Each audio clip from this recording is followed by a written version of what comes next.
गणपती म्हणलं की सगळ्यात मोठा प्रश्न म्हणजे की डेकोरेशन काय करायचं. आणि पूर्वी कसं व्हायचं की सेमच टेबल, सेमच लाइटिंग, सेमच आपल्या ज्या माळा असतात, फुलांच्या माळा, पडदे, सगळं सेम. आणि दरवर्षी सेमच डेकोरेशन. फक्त आपण त्याच्यामध्ये एक्स्ट्राचं काहीतरी नवीन लाइटिंग आणायचो किंवा नवीन फुलं आणा, असं काहीतरी वेगवेगळं, किंवा छोटे छोटे फ्लॉवर पॉट वगैरे ठेवा बाजूने असं. पण मागच्या 4 वर्ष झालं माझ्या सासरी, आमच्या घरी असं आहे की नाही, दरवर्षी काहीतरी नवीन थीम ठेवायची. कारण आता सोशल मीडियावर सगळं एवढं ट्रेंडिंग चालू आहे ना, इतक्या थीम आपल्याला ऑप्शनला मिळतात की म्हणजे दरवर्षी काहीतरी नवीन करायचं. पण ज्यावेळी हा विचार आम्ही मांडला त्यावेळी घरात वाद पण बरेच व्हायचे की नेमकं कशाला. म्हणजे पप्पांचं असायचं असायचं की दरवर्षी आपण एवढं सगळं सामान आणलेलं आहे, एवढ्या माळा आहेत आपल्याकडे, एवढे पडदे, एवढे फुलांच्या माळा, लाइटिंग्स, एवढं सगळं आहे. मग दरवेळी नवीन थीम म्हणलं की अजून नवीन सामान आणा. मग ते बाकीचं सामान काय करायचं, म्हणजे असे आमचे वाद पण बरेच व्हायचे. पण आम्ही मग पप्पांना मोबाईलवरून, इंस्टाग्रामवरून, आपलं युट्यूबवरून सगळं दाखवलं की एवढं ट्रेंडिंग आहे सगळं, आणि किती सुंदर 11 दिवस गणपती आपल्या घरी येणार, तर एकदम छान वाटलं पाहिजे. आणि दरवर्षी ज्यावेळी नवीन डेकोरेशन म्हटलं की एक्साइटमेंट पण तेवढीच असते की अच्छा असं पाहिजे तसं पाहिजे. तर यावर्षी मग आम्ही असं ठेवलं, खूप विचार केला. आणि ह्याचा आता तुम्हाला दिसत आहे की आम्ही वारली पेंटिंगचा विचार केलाय. ही जी सगळी थीम आहे ही छकुलीनं आम्हाला सुचवली. छकुली माझी ननंद आहे. आणि तुम्ही जर माझं घर बघितलं असेल, मी माझ्या घराचा पण फुल व्हिडिओ अपलोड केलेला आहे युट्यूबला, तो पण नक्की बघा. तर आमच्या घराच्या ज्या पुढच्या साईडला वॉल आहे तिथं आम्ही लाल कलरची वॉल, लाल कलर दिलेला आहे आणि त्याच्यावर पांढऱ्या कलरने आम्ही वारली पेंटिंग केलेली आहे. एक अस्थेटिक लुक दिलेला आहे. तर आम्ही तेच विचार केला की आपण गणपतीच्या वेळी पण तेच डेकोरेशन करू वारली पेंटिंगने. काढणार आहे खलं काय की विनाकारण अहो पुसू नको, काय पुसू नको. ते लांबी घे समान, कुठं बी घ्या त्याला 4 ठिकाणी कर. कुठे किती लांबीला किती आहे, किती सेंटीमीटर आहे बघ. 14 बरोबर लावून धर. 0 पासून किती आहे होती पेक्षा. अहो दिसतो ते थांबा की जरा 2 मिनिटं. एकूण किती आहे बघ मोमोज. 14 म्हटल्यावरती 14 ते खालचं वाढत राहा. 14 3 2 आहे. आम्ही कुठे जातो, मी 7 ला जातो, 7 ला करतो. 7 ला बघा तीच बॉर्डर आहे इथे येते.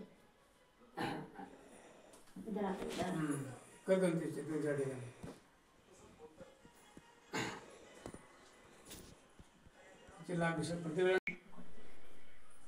दिसत असेल की सगळं छकुली करतीये, मी नाहीये. त्याचं कारण असं की मी त्यावेळी माहेरी होते. कारण माझं म्हणजे लग्नानंतरचा पहिलाच गणपती. आणि तुम्ही कोल्हापूर किंवा कोकण साईडचे असाल तर तुम्हाला माहित असेल की लग्नानंतर पहिलाच गणपती आला की माहेरून वौसा आणला जातो. तर त्यासाठी मी माहेरी गेले होते. पण हे जे सगळं चाललेलं आहे डेकोरेशन, ही छकुली करतीये.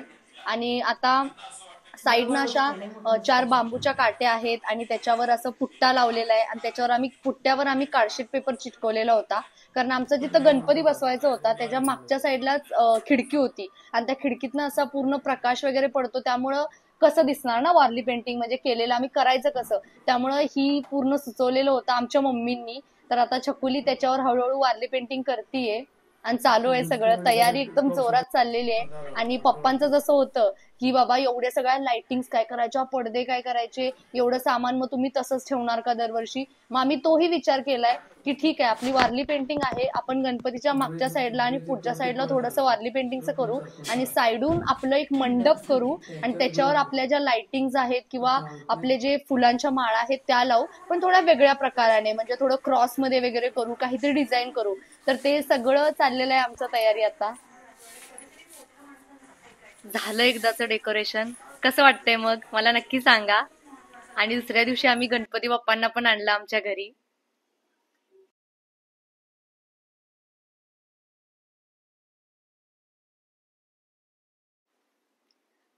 गौरी बसलेल्याच्या दिवशी मी सासरी नव्हते. त्याच्या दुसऱ्या दिवशी सगळी आम्ही माहेरची वौशे घेऊन आलो होतो आणि इथं असे वौशे पुजवलेले आहेत गणपतीच्या समोर. आमचं गाव सातवणे आणि आमचं जे गाव आहे ते खूप प्रसिद्ध आहे देखाव्यांसाठी. गणपतीमध्ये घरगुती देखावे असतात, साधारणतः 30 पेक्षा पण जास्त देखावे असतात. आणि हेच देखावे बघण्यासाठी खूप लांबून लांबून लोक येतात. रात्रीचं 3-3 वाजूपर्यंत चालूच असतात देखावे बघणे. आम्ही गावात राहून आम्हाला पण बघायला मिळत नाहीत, म्हणून आम्ही दुपारचं ज्यावेळी गर्दी कमी असते त्यावेळी बघायला जातो. तर त्याचा पण व्हिडिओ मी लवकरच अपलोड करेन, तो पण नक्की बघा तुम्ही.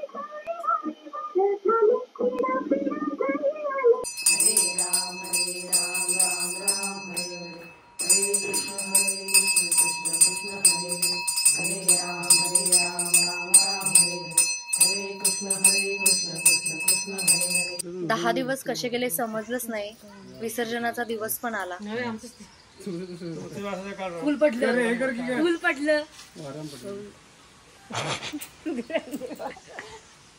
आरती केलीस चला चला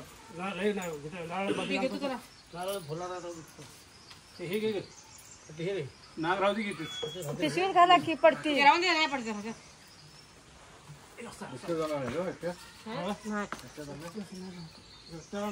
ते फुल पडणारच.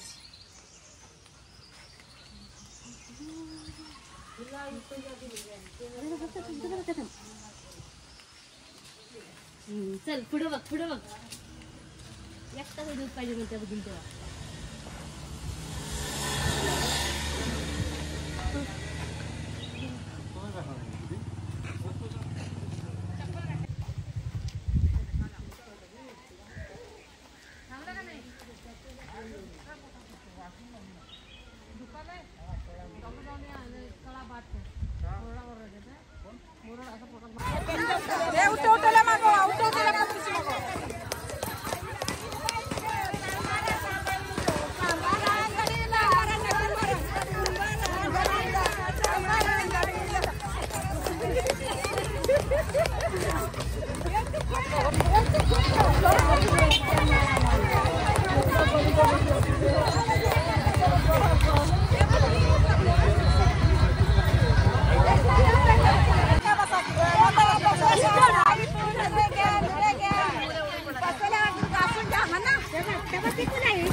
गणपती बाप्पा मंगल मूर्ती मोरया मोरया.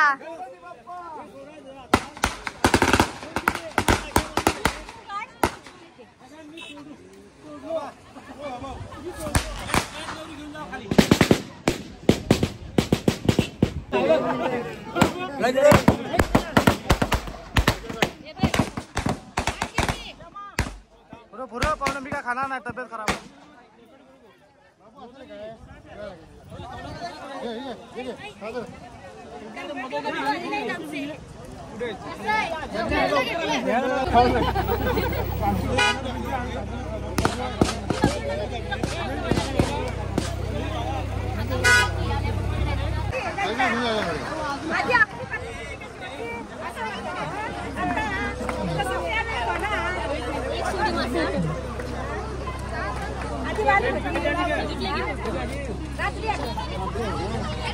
व्हिडिओ आहे हो पाहुणं. असं कधी विचारूच नाही. हा तू बेवला गे क्लास इकडे व्हिडिओ चालू आहे. व्हिडिओ मध्ये अपलोड होणार.